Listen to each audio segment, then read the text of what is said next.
Hi all, welcome to the Sportshead podcast, and there's just two of us today, so the only two to speak any sense whatsoever. No, wait, sorry, it's James, me and James. So we're going to go through the Scotland games first, and we'll start off with the Celtic and Dundee United. Now, I didn't see the Celtic and Dundee United game, but I know that James saw it, and it didn't go extremely like in plan, so I've got a couple of things to ask. So I listened to parts of it on the radio. The comments were McCarthy and who's the other striker? Ante? Ayeti. And Ayeti.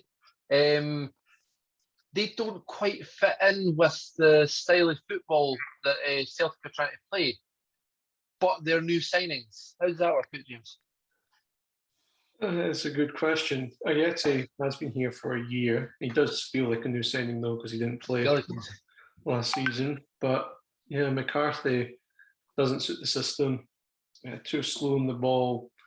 The games that we won 6-0 at Parkhead, it was Callum McGregor playing that number 6 holding role, playing forward passes, getting past the lines of the defence. But McCarthy too slow, too lethargic, backwards or sidewards, and then Ayeti, zero movement up front.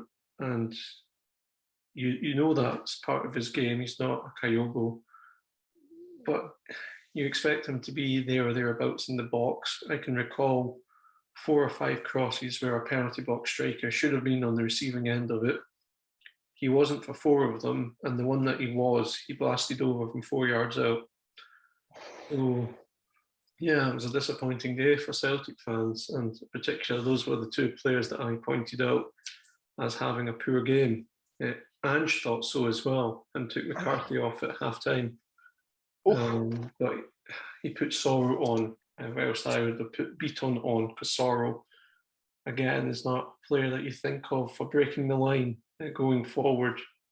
And then, Ayeti, we had only Owen Moffat on the bench as an attacking sub.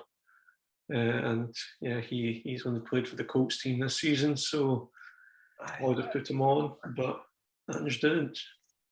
As I said, the only part of I've got any interaction with is what was said on the radio, so I'm sort of going by comments of people that haven't got a clue most of the time, hate radio presenters. But the comments were along the lines of, usually he'd been subbed off by now, but there's nobody on the bench for him to be subbed off for. He should have been there. Why was he not there? Why is he not running?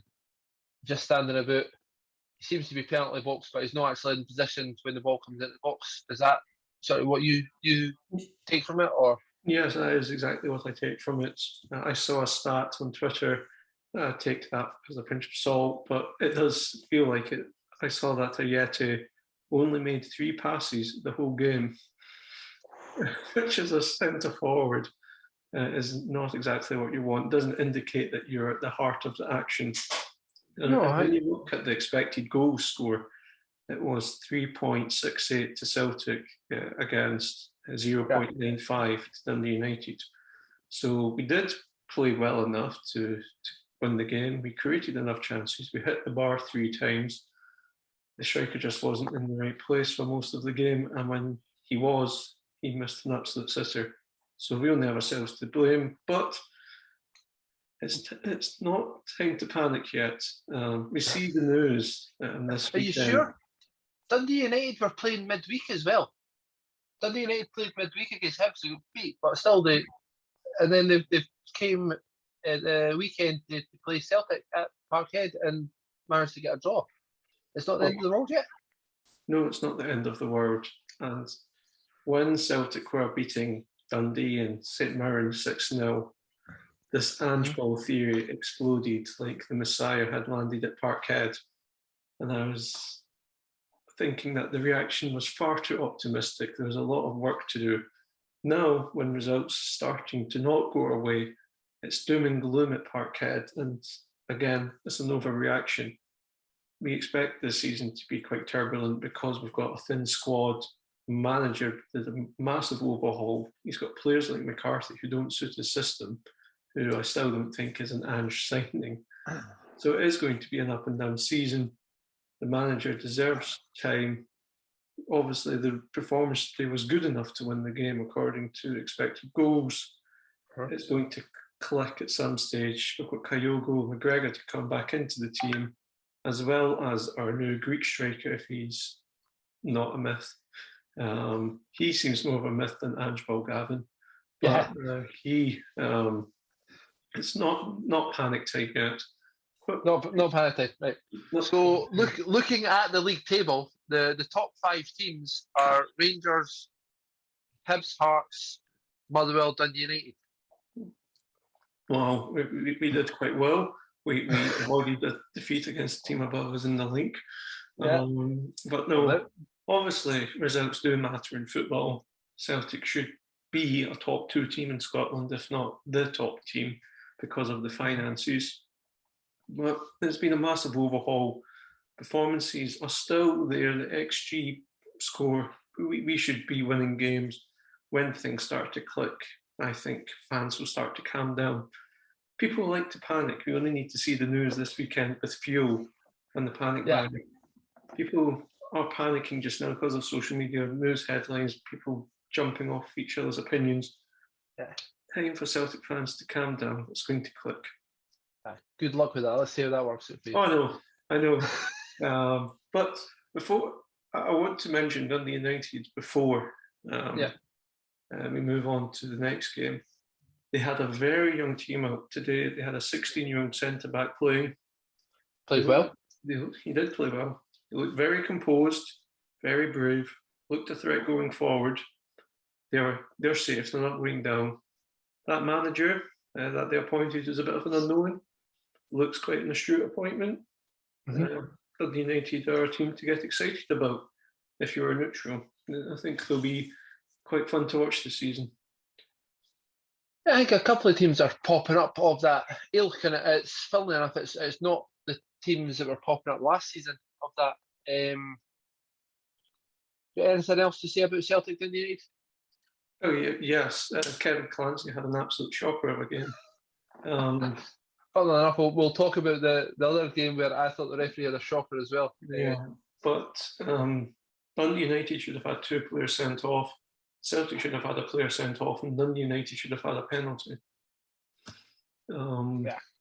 So that's the red card for Celtic penalty was the same incident, but that's 3 big calls he got wrong, and not good enough for an elite referee.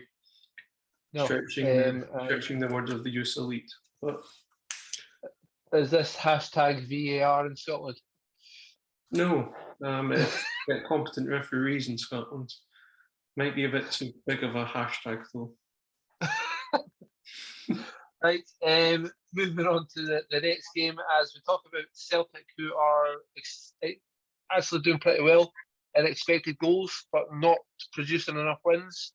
We got to Rangers, who they scraped through against Dundee. Keeper should have been sent off. Dundee missed a penalty.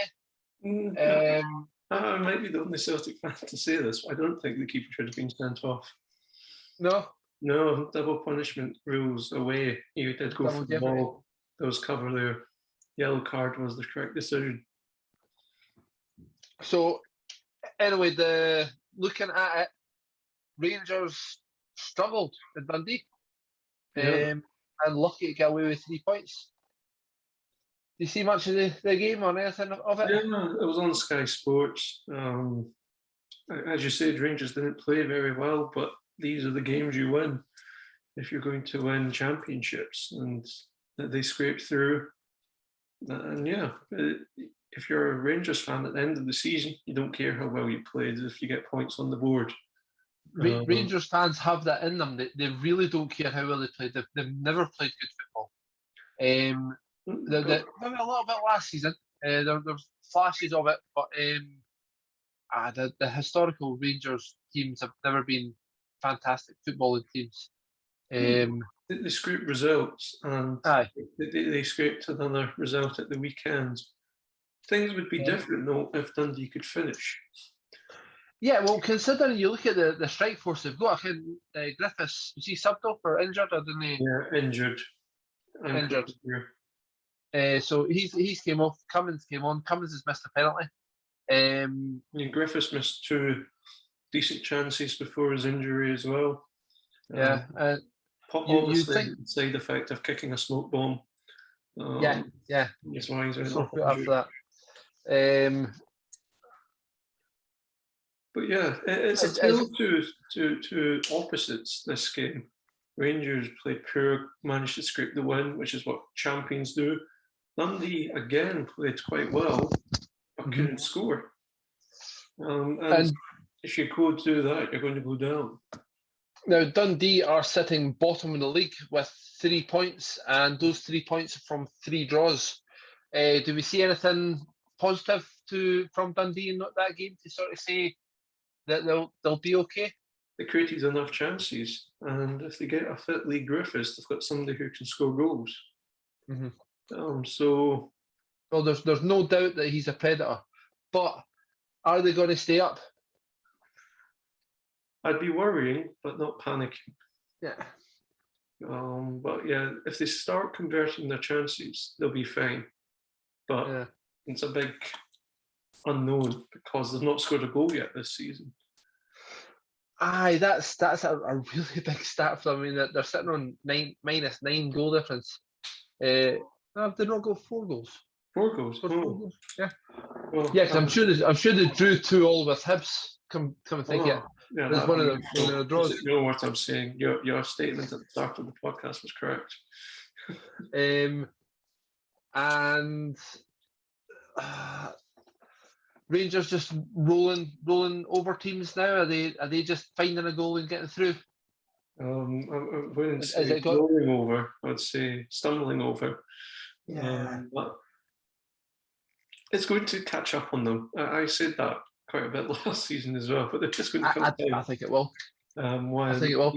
To be fair, their next game's against Hibs, so I hope it happens soon. Next game. Now, a team that I was actually expecting to do really well this season, we're playing Aberdeen. St Mirren against Aberdeen. Everybody expected Aberdeen to be fighting third, sort of fourth position, with Glass coming in, Brown going there, and they've been pumped 3-2 by St Mirren. St Mirren actually talked about having they played pretty well for what I've heard about the game.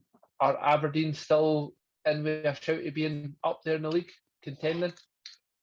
They're even below Celtic, and they've got Celtic next. Yes, well, they need to get better defensively. I'm quite wary of using statistics because my research is obviously pretty sketchy if I missed 4 Dundee goals. But my glance is that Aberdeen have only kept 1 clean sheet in 20 games under Stephen Glass's manager. If that's your defensive record, you're going to be struggling. They need to tighten up at the back. They've got Scott Brown in front of them, in front of the defence, which, being somebody who watched Celtic a lot last season, I'm predicting they're getting hit in the counter-attack a lot. Calvin Ramsey, the young right back, he looks a good player. Yep. Neres, their American signing, looks a good player. So there's pieces there, but I think it's bad recruitment. I don't think players suit the system. I watched a bit of the game today. Yeah, the patches, but a bit of ill discipline into both. Jake getting sent off. Yeah, but also defensively just very poor. St Mirren. I mean, on the expected goals, they're not far apart. Aberdeen 1.29, St Mirren 1.17, 52 to 58%. 52 to 48% possession. Not a lot in the game. Mm-hmm. No, the red card changed it. It was pretty even. Yeah.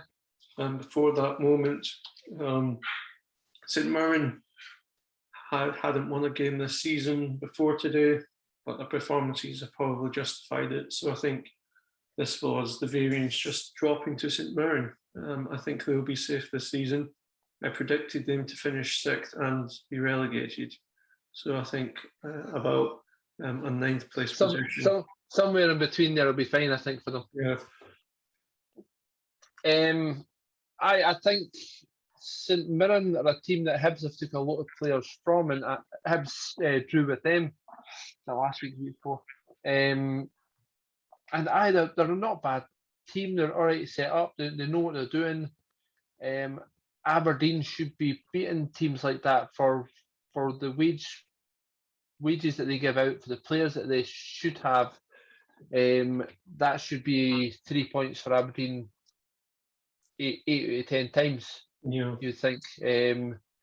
Of Aberdeen lost a bit of cutting edge. That's what Scott Brown sort of went there to be, to sort of push the players and have the winning mentality. I think it's poor recruitment and players not suiting the system, and the manager trying to get these players into a pretty inflexible system that he's got. It's quite similar to Ange Postecoglou in that regard, but obviously has better players to deal with. Fair enough. Now we're going to talk about two extremely poor teams, Hearts and Livingston. An easy win for Hearts. Is there really much to it? I watched bits. I watched actually a couple of bits of that game. I don't think Livingston offered that much, considering Livingston took points off Celtic a couple of weeks ago. Yes, the Celtic. Obviously, last weekend Livingston they went away to Ibrox in the League Cup. Yeah. So they've played two of the big teams, playing a very defensive approach. Takes a lot out the legs. They stuck to the same approach yesterday. They caught up with them. Even the manager admitted that they looked lethargic. But Hearts played quite well. The thing about Hearts is that they've got good options out wide, and they've got different ways to break down teams. So, yeah, they're going to be a tough team. I don't think they're the second best team in the country, but I think six might be. I think Gavin started the season with predictions and didn't predict Hearts doing extremely well. I think they have went past what a lot of people were expecting them to do. And I think, like you say, I think the loan market that they've worked on, they brought in Kingsley and another boy for doing South. So they brought in quality players. So Kingsley, again, set pieces, things like that. That adds an awful lot to your game, especially in Scotland. You win and lose games on your set pieces a lot of the time up here. I think it's something that the Hearts do pretty well. There's also a Hearts tradition to start the season very well, and then after they do that a lot. Drop away. I wouldn't be surprised if we see that this season as well. But no, they look a team with options, and that's always a good place to be. Yeah. Less we talk about Hearts, the better, to be fair. Motherwell, Ross County. Now, I've been on at Motherwell. Yeah, I just want to jump in here. Another victory. But the worst team in the league. I was slating them at the start of the season, and they're actually turning around and actually, they beat Ross County, but still, they're actually turning around and get results. And now, next week, I want them to win because they're playing against Hibs. I mean, I should probably have looked at who I was picking and slating a little bit better, but I still think there's players like O'Donnell and Tony Watt and players like that who probably should be a lot better than what they are, and they're just a sort of flash in the pan that they're not quite there anymore. But yes, another win for Motherwell, the mighty Motherwell, and up to fourth in the league. Yeah. Graham Alexander said that they dug out the game yesterday. Yeah, sign of a good team. If you're not playing well, getting that result. Are they the new Hamilton? You said that they were. Hamilton didn't dig out results like this. No, I'm actually thinking Livingston or New Hamilton. The plastic pitch. I should have thought about the plastic pitch. But no, I've picked my Hamilton team this season, and it's still Motherwell. Still Motherwell. Ross County, another game where they play okay, but nothing to come out of it. I think they just struggle away from home. I think that they've got their home games that they try to get most of their points at, and away games are just sort of flash in the pan for them. I don't think away games come into it too much. Jet lag. Yeah, it's a distance travel. I mean, nobody wants to go up to Dingwall to play games. I mean, even Celtic, Rangers, nobody wants to go up there, especially when the wind's howling and the rain's pouring. But I still think they'll probably still be all right come the end of the season. In saying that, they are 11th in the league with 3 points, so equal bottom with Dundee. 0 wins, 3 draws, 4 losses. It's not looking good for Ross County or Dundee, to be fair. No. I think Dundee have got a bit more in their tank than Ross County have. I think what Matthew Mackay will be encouraged by, though, is how Ross County came back into the game after conceding an early goal. Very easy for that game to go 2-3-0 Motherwell, and then Ross County did nothing. So there's obviously a bit of fighting spirit within that Ross County team. So that might be enough to keep them up, but we will see. Yeah. Last game in the league for this week, Hibs against St Johnstone. Now, St Johnstone have had a hoodoo over Hibs for, I think it's close to, I want to say 2015 or something. I should really look this up before doing this. But Hibs have not beat St Johnstone at Easter Road for a long time. And we've managed to get a win against them. 1-0. Penalty that probably shouldn't have been a penalty. In saying that, we probably should have had a penalty earlier on. St Johnstone didn't really offer much, though. I think Hibs had a lot more chances, played a lot more passes through the middle. Passing wasn't quite what it should be at times. St Johnstone eventually got a player sent off again. I think it was actually for dissent, according to the radio. The first foul was for a foul. The second foul was for complaining about a foul. And I think what he's done is he's went over to the linesman and gave one of the claps to the linesman. Didn't he do that when you're on a yellow card? That's just stupid. No, and he's actually a decent player. There's a lot of Hibs fans wanting to buy McCart from St Johnstone. St Johnstone a bit of one season wonder. They obviously during the week showed that they still have enough quality in the team. Losing Ali McCann and Jason Kerr is 2 big players to the system that's gone, so there's a bit of readjusting. I didn't watch the game today, but from what I've heard, it was a hard one to take for St Johnstone. They think that the penalty was harsh, but you say that there was another penalty that probably was, so that balances out. The referee was enraging both sets of fans, let's just say. I think for the first 10-15 minutes, Hibs got nothing, and then Hibs were getting things that they shouldn't have got.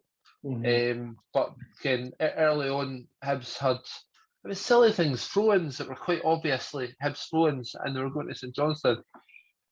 Corners that were quite obviously took deflections, and they were given us by kicks. And it is difficult for a referee to see these things sometimes, but Hibs had a penalty claim early on, didn't he get?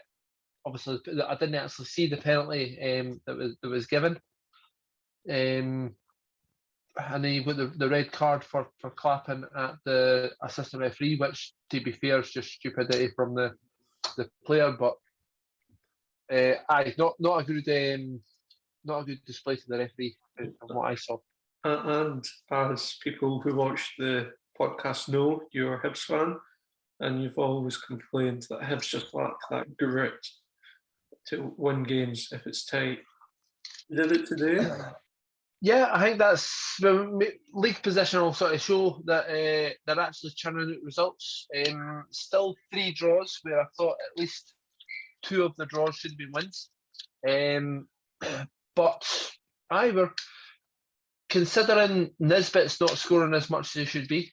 Still contributing, still playing passes, still moving defenders about. Boyle's doing well. The midfield seems to be changing a lot. We've got a lot of depth and quality. Allen coming back in has been a massive influence on what's there. He's actually starting to work a bit more on the defensive side of his game. I like Jake Doyle-Hayes. Cadden played today, bit off. I think some of his passes were a bit off today, but I do like him as a player. And it's difficult. It's actually difficult for me to say what the best midfielders are. They do change, they do rotate, but it's nice to be in the position to say I'm not actually sure what our best 4 is, because we've got more than 4 that I actually like. Yeah, as I was saying with Hearts, there's that options. You can change things up if you need a plan B. Whereas with my club, you've not got anybody on the bench there, which should be the opposite really for the financial difference. It should be quite easy for yourselves to have players to call upon when required. I think as well with Hibs, I said in the transfer window, the big thing for Hibs was keeping the players at the HUD, and they kept everybody that they wanted to keep. Well, everybody that did keep are players that are better wanted elsewhere. So especially Doig, was surprised didn't go actually. Whether the $5 million bill was a bit a media led thing or not, but where do you, after 7 games into the season, where do you see Hibs? Do you see them to a point of splitting Old Firm yet, or is that still years down the line? Too far away this season. We saw the gap even last season when Celtic dropped 25 points behind Rangers, and there was still a gap between Celtic and Hibs. So I think this season, I think Hibs will be similar, if not slightly better than last season. It just depends on Celtic, really. If we only get 3 wins every 7 games, then yes, Hibs will split the Old Firm. But if Celtic click and get into form, then I think the Celtic, Rangers top 2, not necessarily in that order. Just to clarify. So quick look at the league table before we jump on to the League Cup. The top 4 are actually playing each other next week. So Rangers are playing Hibs, Hearts are playing Motherwell. Points will be dropped within the top 4. Won't be enough points for Celtic to catch up, but it'll give them a wee chance to get a wee bit closer to a team in front of them, James. If they beat Aberdeen away at Pajordry, who have lost the last 3 games actually.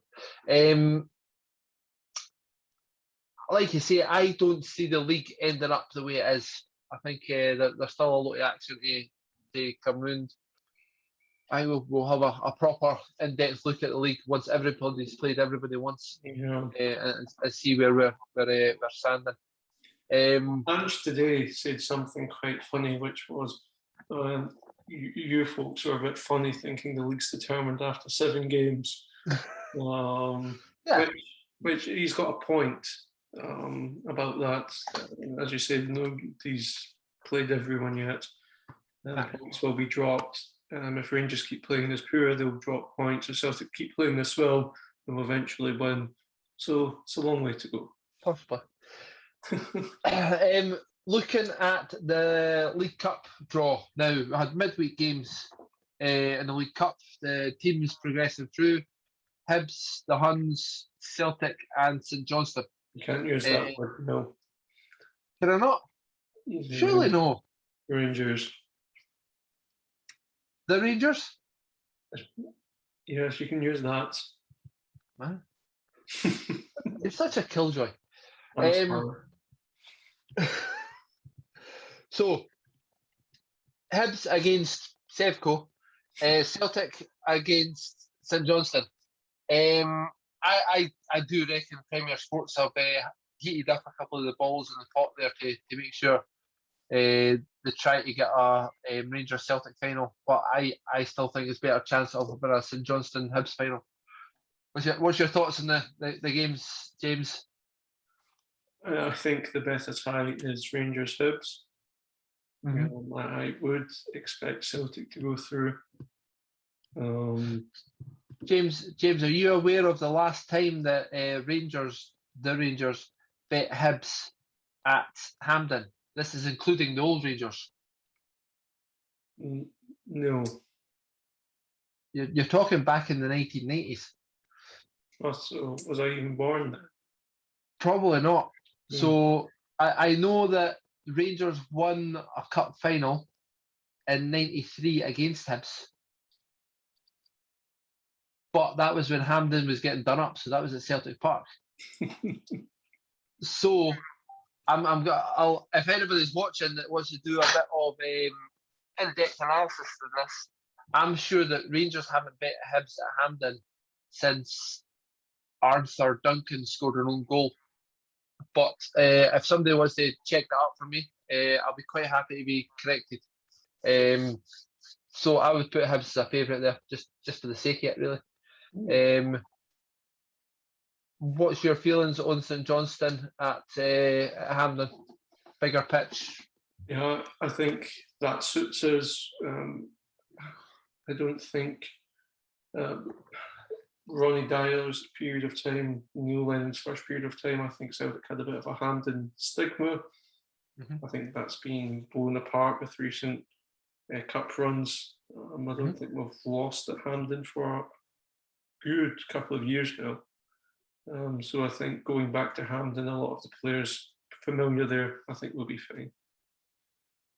Good. So Celtic Hibs final? Yes, green and white final. Cool. I look forward to it. I look forward to it.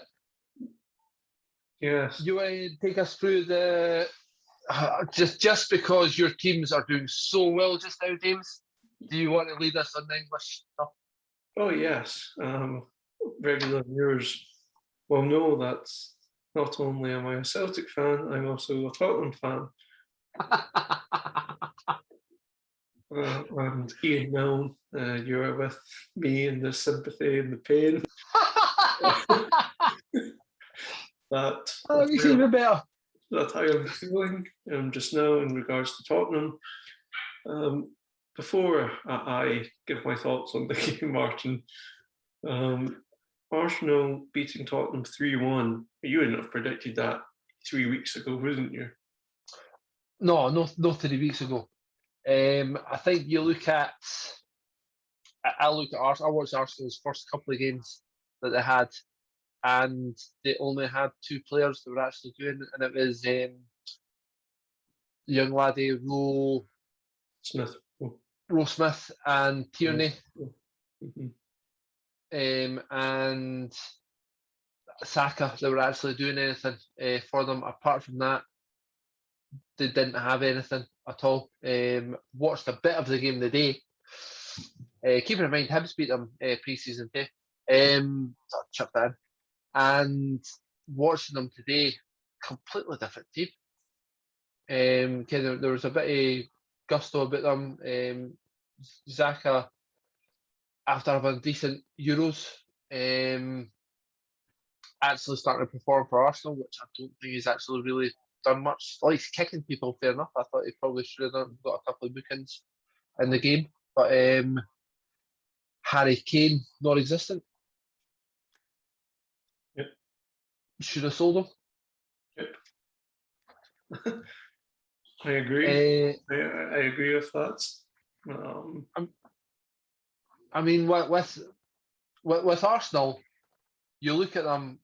Keeper made a great save, by the way. The one that was deflected and flicked up, and he's touched it up and on the crossbar. That was a fantastic save. Yep. I think he'll be pushing Leno to being number one. Yeah.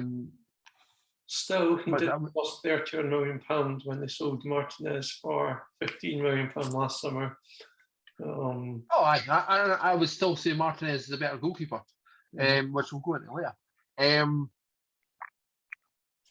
But I think looking at the Arsenal team, if they click, they'll do really well. They're not going to click every game, and I don't think they've got enough to grind out results.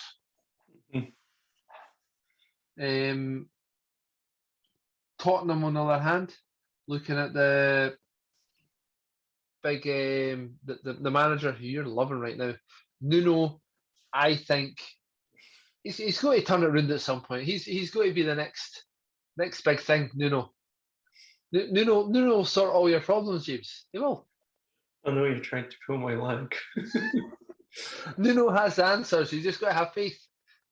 Well, talking about faith, the comment I had actually down in my notes in regard to the game was players looked like they didn't trust Nuno's plan. The first 30 minutes, Tottenham were awful, truly awful. Front six it looked like they didn't believe in the manager's plan for the game, which is a very bad situation to be in, considering we're only 6 games into the season. Was it obvious what the manager's plan was? That's usually a telltale sign. Usually you can watch a game and you think, right, Kane is leading the line, he's trying to draw the centre halves further back, or Kane's dropping in to get involved, or Son's coming in, or they're trying to play through midfield, or they're trying to use the wingers, or they're trying through balls. Was there anything that was obvious in what was happening? The first 10 minutes, it looked like we wanted to hit on the counter attack.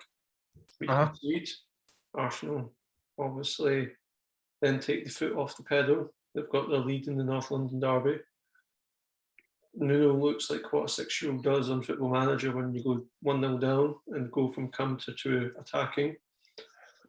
And then Arsenal hit us on the break.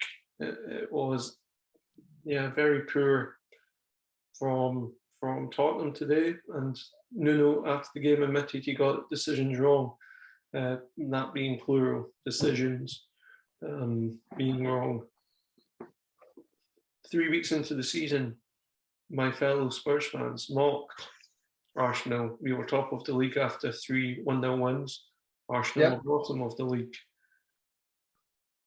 Gavin, I remember he asked me, things are all sunshine on Leith, sunshine in Tottenham, and you're going to have a very good season. Nuno's the man. And I said, no, it's 3-1-0 scraped victories. Things are going to fall apart very quickly. And how the tides has turned. It only took 3 games for us to be below Arsenal in the league now. That's how bad we have been the last 3 games. And we played 3 London derbies. We conceded 9 and lost 1. And scored 1. And we lost all 3. Crystal Palace 3-0, Chelsea 3-0, Arsenal 3-1.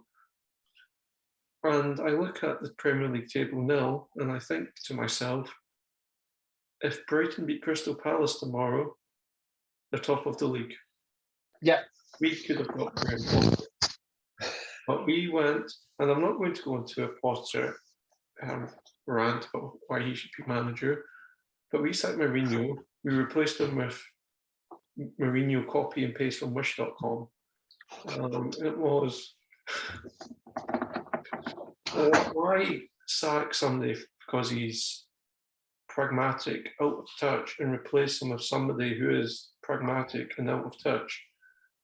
You could just be bold, be imaginative, look at football differently. Graham Potter, everyone knew that Brighton were playing much better than their league position. If you got an informed Kane, even though I think he should be sold, but even like Son and that money you got for Kane, buy 3-4 top quality players, get a very good team.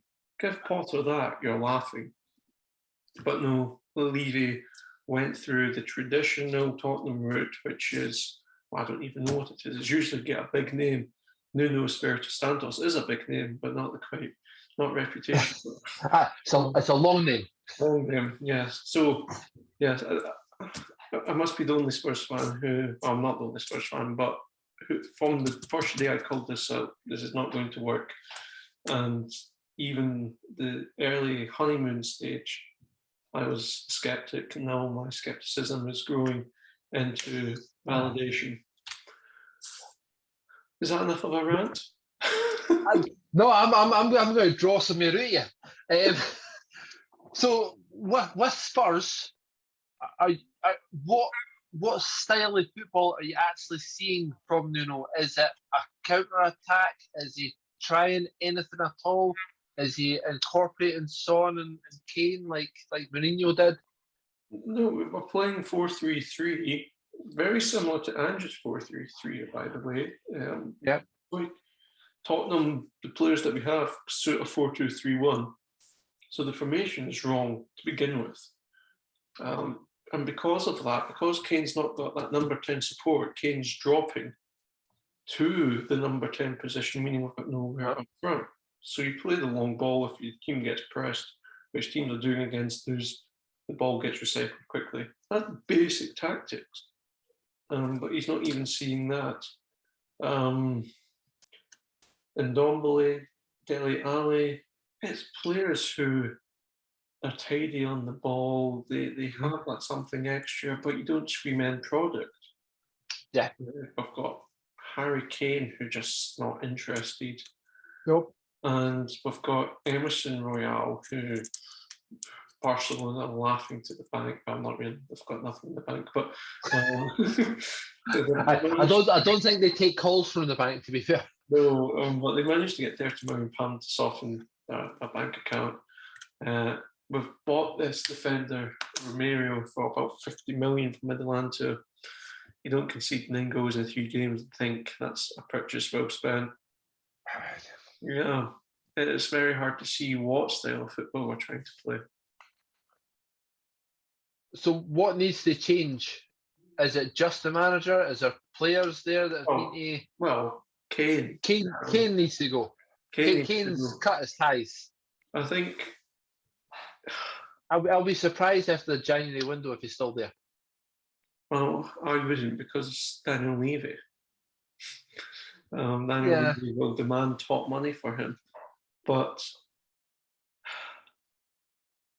if I throw out all realms of reality and say if I'm a utopian, Daniel Levy goes, director of football goes, Nuno goes,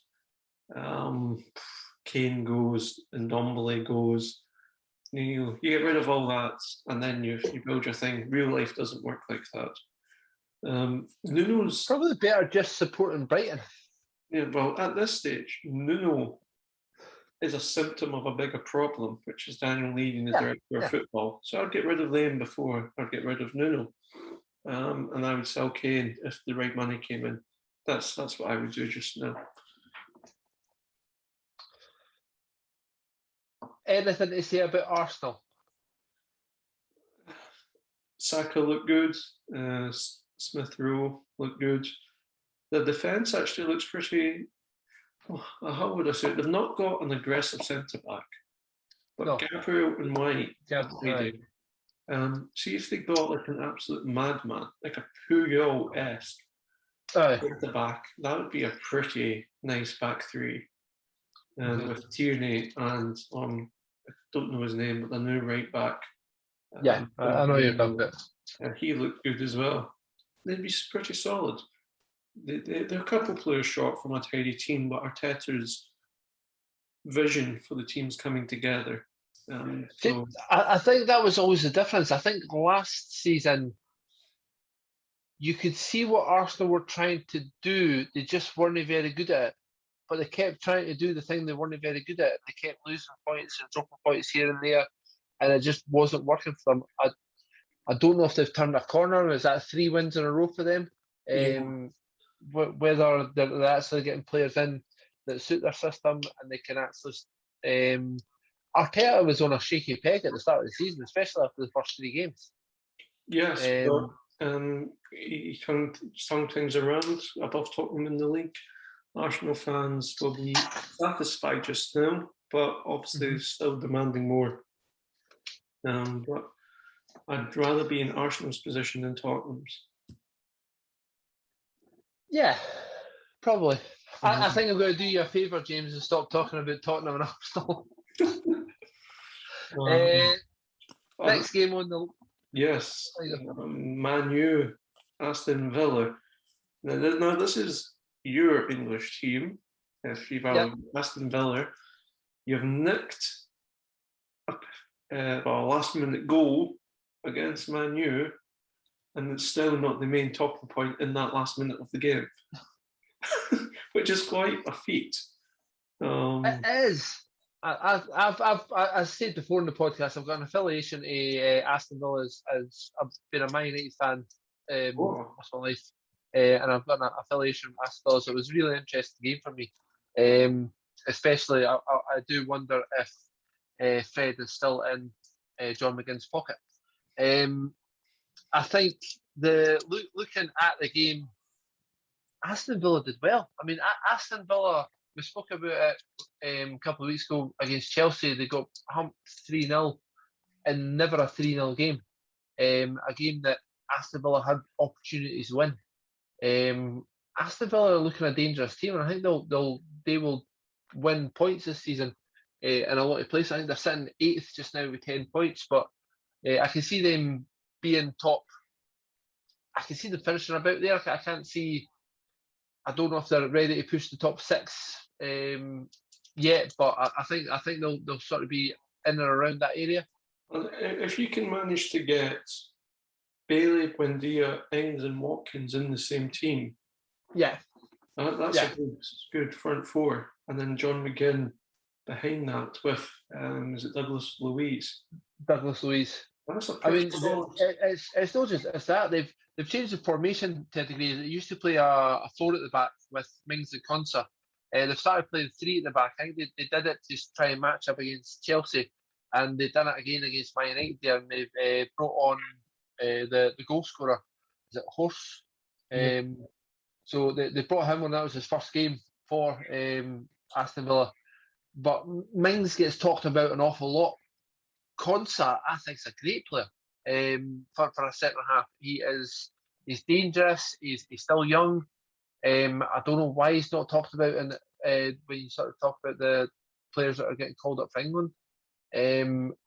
He does everything, and he makes a lot less mistakes than what Mings does. But I look through the Villa team and I see good players in every position.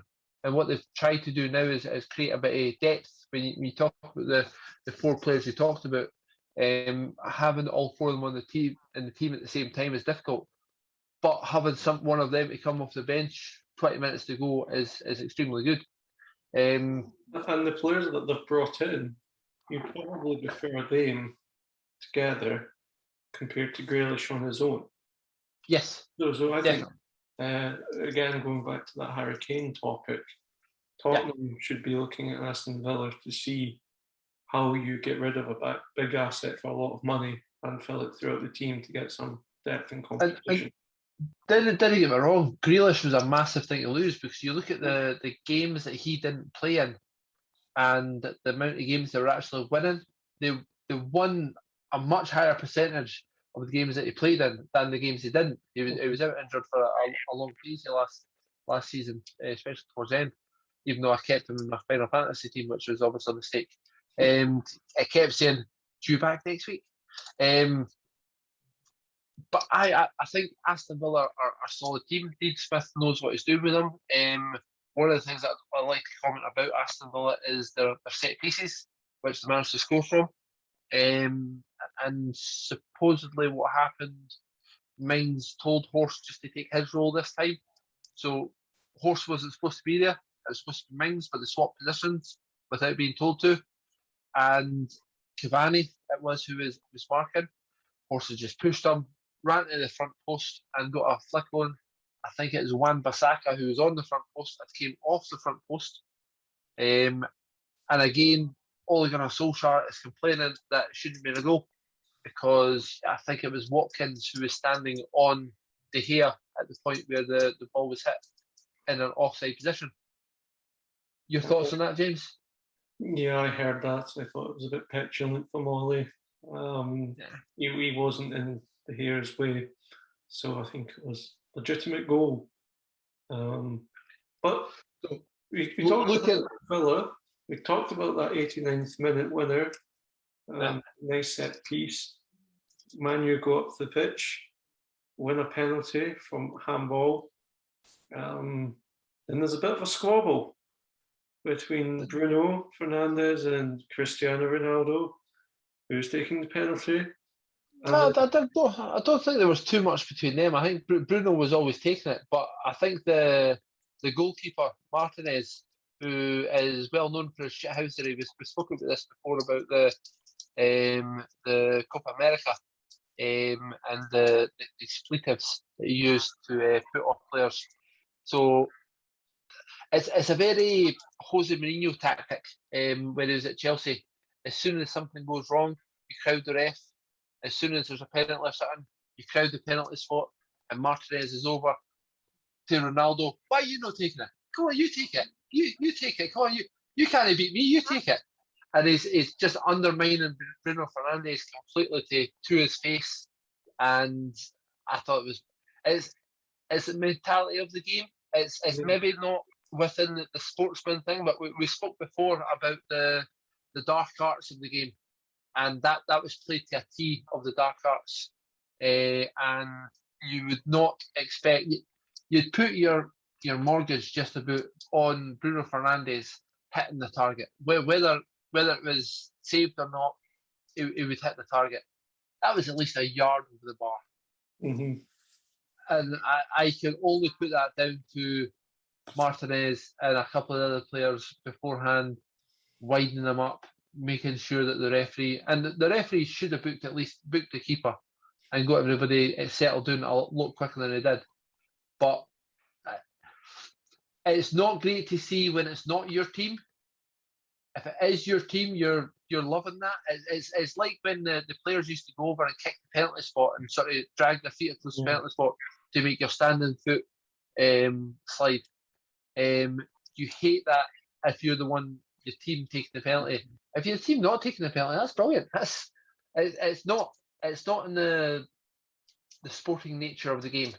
No. But you're all about winning, really. What did you take from it? I took that Bruno obviously feels the pressure of Ronaldo.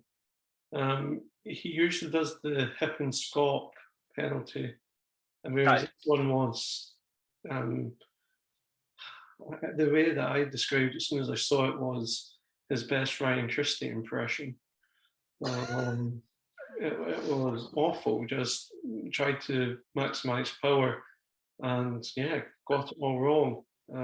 Ronaldo will be taking the penalties from now on. Yes, definitely. Football tip to take, but no, it's a disappointing result for Man U. You need to be at least getting a result out of that game if you're going to be competing in the league. But if you're losing 1-0 to Aston Villa at home, you're not going to win. I think we'll now rattle through the rest of the games. Very quick reviews. But talking about winning the league, game of the weekend, before the weekend, was Chelsea at home to Manchester City. Pep's finally got one over Thomas Tuchel as Chelsea manager. Did Tuchel get his tactics wrong? No shots on target for Chelsea. That says everything. Chelsea are the sort of one of the teams that looked like they were going to be competing for the league. If you can't get a shot on target on a 90-minute game against anybody, you're winning nothing. Set piece made the difference for Man City. Yeah, the one thing that I would like to say from that game is Cancelo reaffirmed to me that he's the best fullback in the Premier League and not Alexander Arnold. But yeah, Man City played well, more aggressive than they usually are, and deserved the 1-0 victory. But yeah, I think the league's between one of those teams this season. Man City's lack of striker might be the difference for the league though, because he got no service yesterday, but Lukaku's a good signing.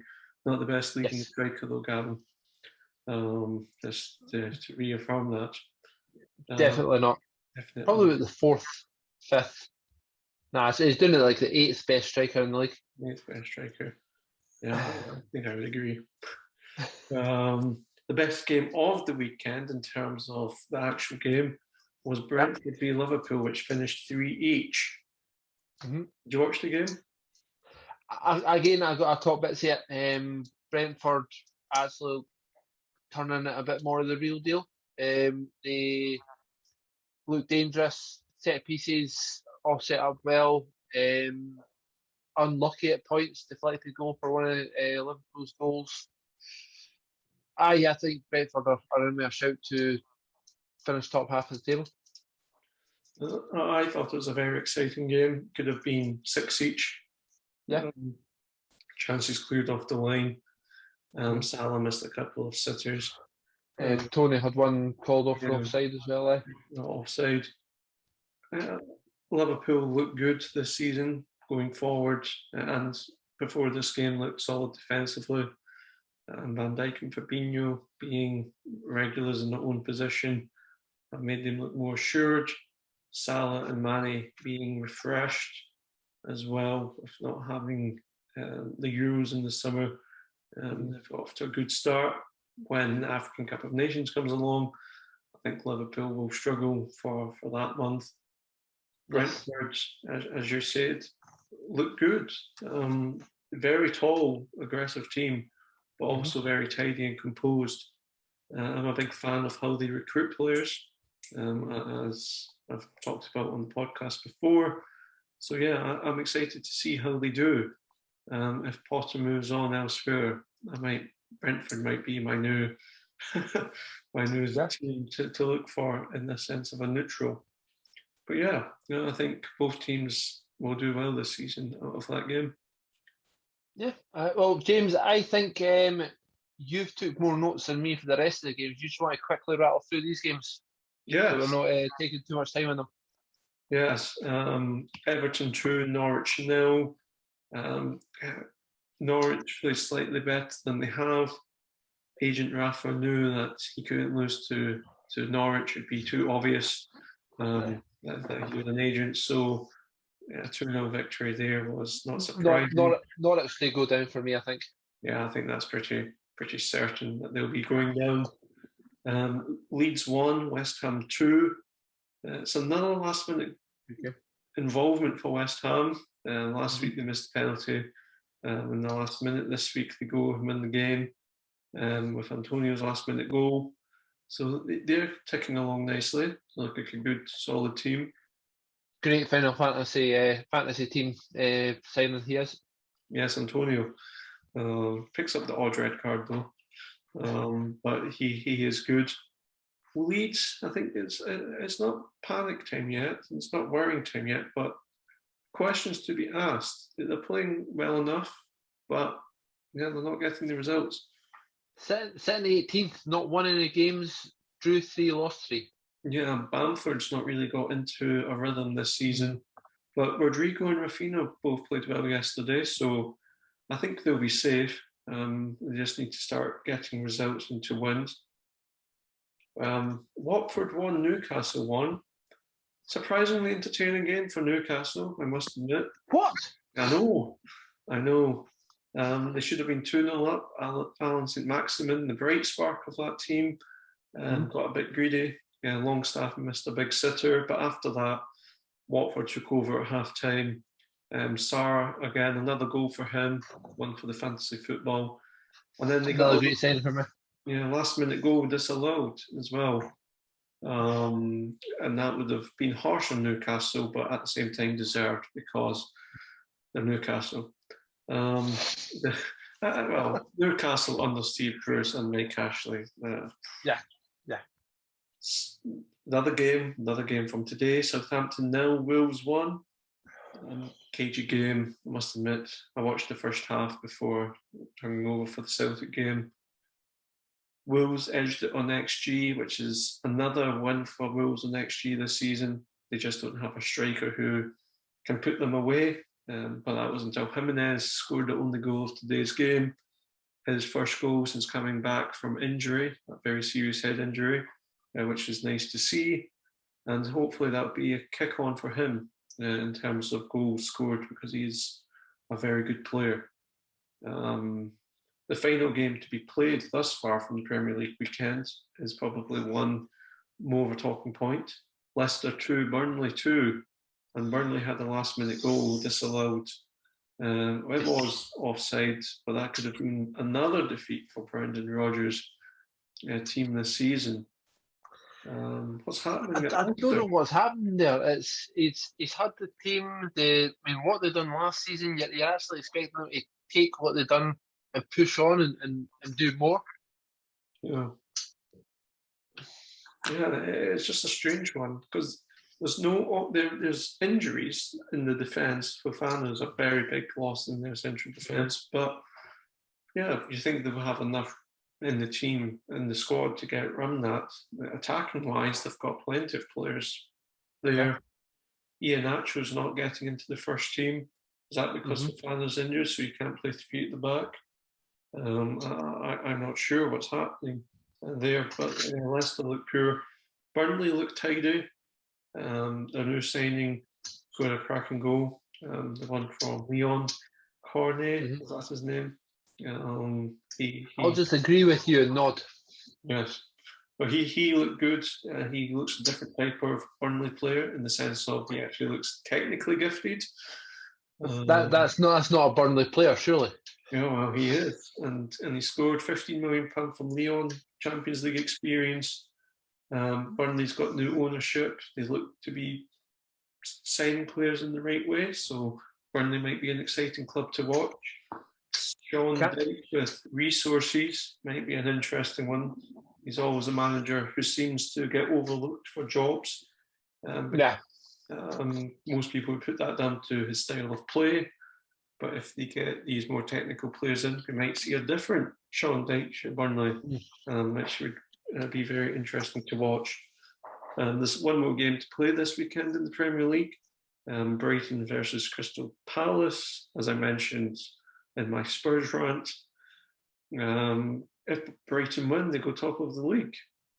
And it's against 15th place Crystal Palace, so it's a very good possibility. Yes. From that game, it'll be interesting to see how well Brighton will play.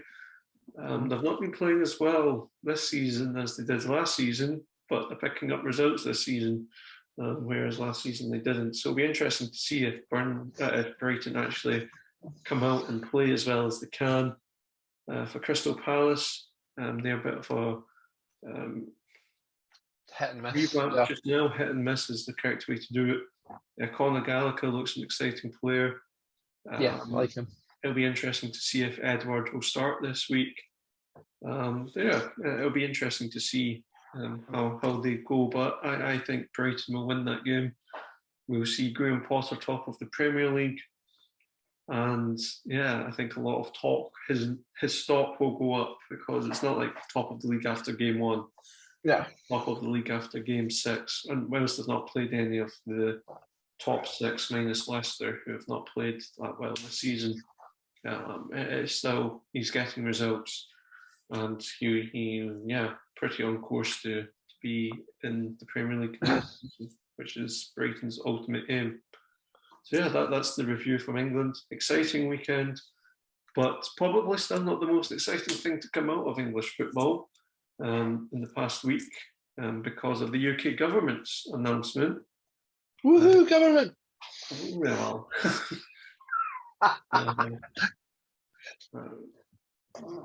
small government is better, but without going into politics. The UK government has made 3 big announcements this week in regards to football. First one is that they are considering allowing fans to drink alcohol in the stadium. The second is that for next season, they want to permit safe standing in Premier League and Championship stadiums. And then the third one is that they want to ban the sponsorship of betting companies in the league. And it's 3 things that have always been talked about for many years now. to improve being subjective, English football. But it now appears to be actually happening. And so it'd be good to talk through each case one by one. And yeah, for the listeners to the podcast, it'd be great to hear your thoughts as well in the comment section. Should people be able to drink, stand, and should betting companies be banned? Martin, yes, the road. You're losing to Hearts in this hypothetical situation. The only thing that will cheer it up is an alcoholic drink. Do you want that option to have a drink? Well, that'd be to the point of drowning your sorrows, and yes, I would. Funny story. I've travelled across the country to support Hibs. I used to play for a Hibs supporters team, and we were in the area when Hibs played Preston in a pre-season friendly. So half the team, most of the team, went to the Hibs versus Preston game. It wasn't until about 15 minutes into the game that we realised that you could buy alcohol in the stadium. So half the team just went down into the undercourse area and were just drinking in the kiosk bit and watching the game on the telly, and they were quite happy with that. In England, you're allowed to. So Scotland and England, obviously different laws. Scotland, no alcohol at all within the stadium, or within the concourse of the stadium. Asterisks for that, but yes, that's general principle. Yeah, general principle. England, you're allowed to drink alcohol, but not while you're actually watching the live game. So what they're trying to change is being able to sit in your seat and watch it in England. And what they're trying to change in Scotland, so you can actually have alcohol in the stadium. I see a lot of benefits from it. I also remember watching a lot of stuff from the 80s in football when they decided to stop selling alcohol in stadiums. So I can completely understand why they're not wanting to do it. Mm-hmm. Well, I agree with that. The 80s, obviously, there's a lot of violence in sports, in football in particular. Banning alcohol then appeared to be a sensible decision. I've been to a few Tottenham games. I think it's ridiculous that I can buy alcohol and watch the game on a TV screen, as you said, but I can't walk 10 feet, 20 feet up steps and watch the game. So yes, I think getting alcohol to your seat is fine. It does it in many other countries. I think that should be permitted. I also think people should have the choice to do it. They don't have to drink if they don't want to. Give people some personal responsibility. The second thing that I have is that hospitality in Scotland, you're allowed to drink within the hospitality region. Yes. Not in the stand, but within the hospitality region. I don't think if you're paid more money, you have the right to drink alcohol. That's equal right for sports fans. And I think it should be accessible to all fans in the same way. And that's the Tories standing up for equal rights for the lesser people. That's get that earmarked. So and I agree completely. If you're not going to allow, if you're going to allow hospitality to sit and watch it through a glass screen and watch the game, then there's no difference to the people outside. Indeed. And the only difference is that the people outside are colder and the alcohol would numb that coldness. So the people outside actually need it more. Going against public health advice there, but slightly. But maybe I should have stuck with a Bovril. But well, a Bovril with a bit of vodka. Whiskey in your Bovril. Sorry. The second one is safe standing. Yes. A lot of fans have wanted this. Mm-hmm. What's your views on it? I've been in stadiums where there's no seats and they have the metal bollards for you to stand against so that there's not a massive crushing effect. I've been in stadiums where I knew there was going to be my dad knew there was going to be a lot of fans. So what you do is you would go and stand so your back was against one of these bollards, because the bollards are maybe, you'd have maybe 10, 15 people, and then another bollard, so you just had something, a handrail. And that's why they stopped it, because somebody from the back would push 10, 15 people and then you'd be crushed against them, a bollard. That's not what we've got anymore. What they're calling for is you have a seat. You can sit if you want. You've also got the opportunity to stand where your seat is. It's nothing like what it was when they brought in the fact that you have to have seats. Well, we have this at Parkhead, safe standing area, and what they do is they lock the seats up, so you're allocated a specific seat, but the seats are locked up, and that's why it's safe standing, because there's something behind you, and there's always something in front of you as well. So there's no way to crush anyone. Which is what makes it safe. Yeah. My thing is, I wouldn't want to stand during a full football game, so I still think there should be options to seat or to have the chance to sit. I think most clubs will be of that opinion as well, so I don't think there's going to be safe standing for the whole stadium. No. But I also think there should be an option and an area in the stadium for safe standing if you're not a season ticket holder. And I'm good because at Parkhead it's the Green Brigade who have the safe standing area. And essentially, if you're not a member of the Green Brigade, you're not in that area. And I think that's wrong. We shouldn't just say some fans have safe standing and everyone else doesn't. Safe standing should be open to everyone, and that's my only thing about that, because I think it's unfair. That's fair enough. I think it's welcome. People should have the choice, and I think it works well in other countries. So I think it's safe enough. So let's do it. The third one, which is probably a little bit more controversial, is the banning of betting sponsors. It brings a lot of money to the game. Like in Scotland itself, we had the Ladbrokes Premiership before Cinch came along. When they decided to sponsor the league rather than a stadium. Good choice. Well done, they've got Doncaster. Yes, but should betting companies be banned by law from sponsoring football teams and football tournaments? I don't agree with certain sponsors. I think when you had Newcastle had Wonga as a sponsor, and all the Newcastle fans went mental about it, because it's basically a company that's ripping people off consistently. It's not a company that they want to be advertising as the team advertising the sponsor, not the sponsor advertising the team.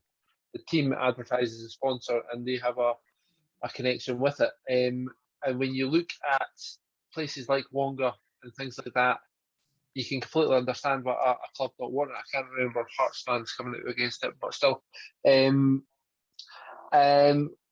betting is no different, really. If you look at what betting's done to some people's lives, I can completely understand why you'd not want the advertisement of your football team to have a betting advertisement.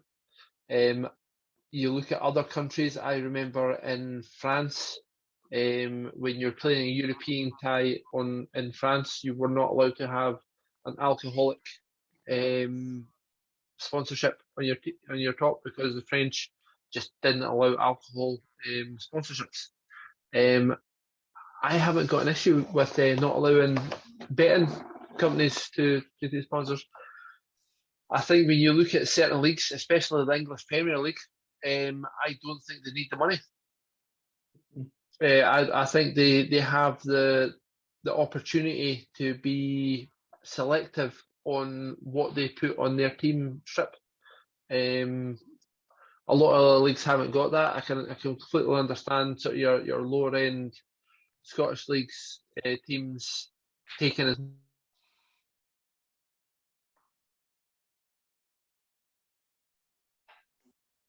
me take money when you do that.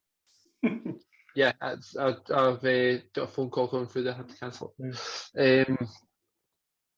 I completely understand. I think the English Premiership, I can understand them cancel it. Lower leagues, they kind of need to take the money where they can get it.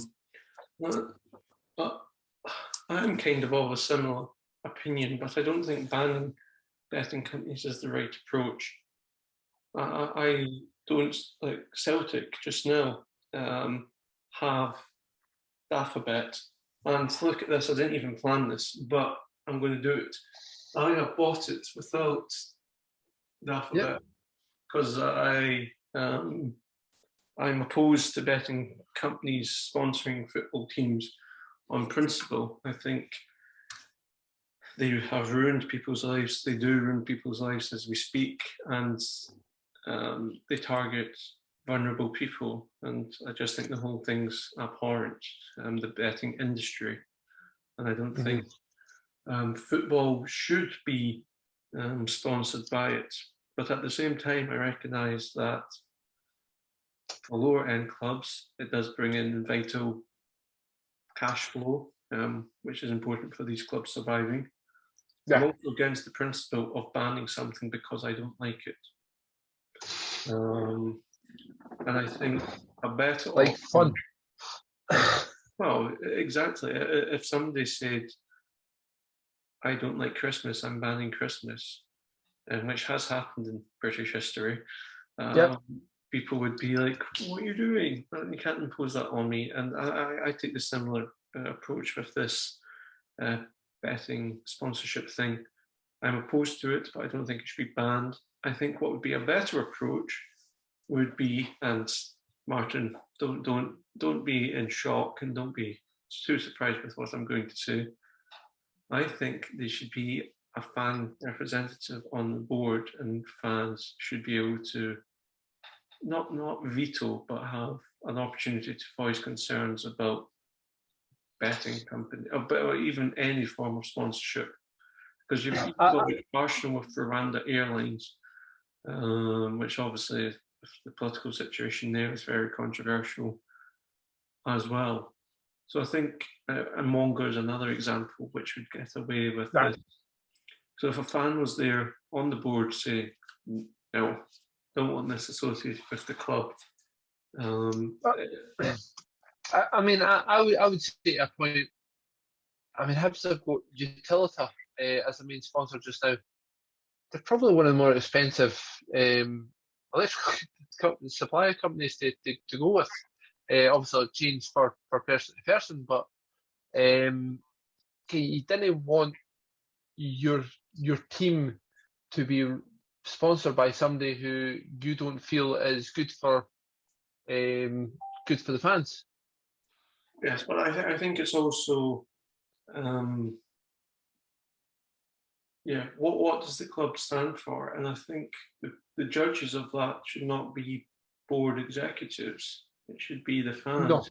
No, I agree. And the ground should say what the club stands for, what's the principles. And if sponsorship goes against that principle, then I think fans have the right to voice that concern. Maybe as opposed to a sponsorship unveiling, there should be a sponsorship. These are our top 3 options. Who should we go with? Yeah, sponsorship consultation. Yeah, good idea. I'd go with that. Here you go. We agreed with something. I'm shocked. No, I'm shocked. Right, on to the round table. Oh, but there's 2 of us. It's a bit awkward. Two of us in a. I don't know if we could be on a round table if it's a square table, so 4 sides, just a line. Yeah, just a boardroom table. Aye. So Ryder Cup's on just now. I know you like your golf, James. I'm into my golf. I've not caught any of the Ryder Cup. Really enjoy watching that a lot of time. But the fact that every time I turn over, the Americans are whipping us. It's kind of put me off watching it a lot. Anything to say quickly on the Ryder Cup games? America is Ange Ball when it's working. Because it's not a myth, Gavin. But no, the US, they've got 8 of the top 10 players in the world. They've got the home fans. It should be an American victory. It is going to be an American victory. Well-deserved American victory. So one of the things that I am quite an advocate for is, do you remember Masters football? I do, yes. Masters football was fucking amazing. I love Masters football. I went down to Manchester and watched Hibs compete against like Newcastle, like Peter Beardsley and stuff, play for Newcastle. Brilliant. The fun Newcastle. The Newcastle that they like. The better Newcastle. So my idea with this, stay with me because I thought about this. Ryder Cup is basically America, but the higher America, the Northern America, hasn't got a great deal of great football players. So if we call it the Americas, Clint Dempsey. If we, I'm not going to draw it. I'm not going to draw it this. If we were to draw the Americas as opposed to America, North America and South America against Europe in a football game, 5-a-side. Can you pick a 5-a-side America's team, and I'll pick a 5-a-side European team, and we'll see who we think's going to win. Okay, are we going to do a position each to allow me time to think on this? Yes, we'll go a position each. I think it's going to be pretty obvious for our strikers' positions. So do we start from the back? Yes. Right, so I'm going to say goalkeeper. Mm-hmm. I'm going to start with Donnarumma. Well, that's pretty sensible. European goalkeeper of the year. That and the smaller goals there, and he's fucking huge. But he's getting past him. That's the thing. If it's smaller goals, it's slower to get down. Yeah. It's the shots in and around you that are more difficult to get. Oh, yeah. In my head, I did have Ederson. Because I think distribution is key for 5-a-sides. Oh, yeah. But you're not wanting a goalkeeper to hit shots for their own half. No, we don't want that. For the viewers watching, I took a shot as the goalkeeper from home at 5-a-side on Thursday. Just past the post, I must admit, but it's far away, to be fair. I thought the wind had caught that there. Yes, but in 5-a-side, you're stuck in the box, so it's a bit harder. Yeah. But no, I'm going to stick with Ederson for my goalkeeper. Ederson. Not much between them. Donnarumma a better shot stopper. Ederson definitely a better distribution. Centre defence. Now I'm going with a diamond formation. I'm assuming you're sort of the same. One striker, 2 midfielders, and centre defender. Yeah. I'm going to go with Van Dijk for my centre defender. Oh, come on, the best centre back in the game. Particularly for 5-a-sides because he's so composed on the ball. Yeah. And he's a threat going forward as well. Even the 3 kicks he used to have for Celtic. Yeah. Oh, I've got 2 names in my head. Thiago Silva or Marquinhos. I'm going to go for Marquinhos. I think he's just got slightly more about him. I think Thiago Silva, a bit slow for 5-a-side. You want your defender to be able to come up on occasion. I'm going to go with Marquinhos. I think Van Dijk's a better one. Yeah. Now, midfield. Well, I do 2 midfielders, then you do 2 midfielders. I'm going to go for Mbappe. Yes. And De Bruyne. Very attacking. I considered Kante. I even thought about putting John McGinn in there, but only because if you had picked Fred, he's still in John McGinn's back pocket for the weekend. I was actually going to pick Fred. I joke. He's a very bad Brazilian, according to you. Last Not week. the worst Brazilian. So one of them's definitely Neymar. Yeah. It has to be. I think I'm going to take the more pragmatic approach. I think I can hit you on the counter-attack with my solid defence. I'm going to put Casemiro in. Oh, Casemiro. Good shout. Solid defender right there. See, that'd make me better if I'd went with Kante and sort of disrupted, sort of went Kante, Casemiro against it, which would be a great battle, by the way. Casemiro probably edged that, I would think. Yes, he would. Yes, Mitchell. Yes, Gavin. Casemiro would outdo Kante. I love that Jorginho's not even in question. I love it. Continue. Now, what we've done though is we've left the one position up front, and we've left out the number 1 and 2 best players in the world, in no particular order. So it's quite simple to see what the final formation is going to be with that. So, with you having Messi up front, what? I was going to pick Casino. Higuain. Are you planning on missing every single shot? I joke. I'm going to put Messi up front, and I've got Messi Neymar PSG connection. I think that's something. And Marquinhos. Look at this. My FIFA Ultimate team just got green lines throughout. And I've got Brazilian links as well. Oh, this is amazing. My team chemistry. Whereas I went a Portuguese forward, French, Belgian, Dutch, and then Italian. And rival teams. Ronaldo, De Bruyne, Van Dijk, all against each other. Donnarumma and Mbappe are teammates for now. But at the end of the day, I mean, I don't think there's much between those teams. You're talking Mbappe against Neymar, Ronaldo against Messi, De Bruyne and Casemiro. That there's not much between those.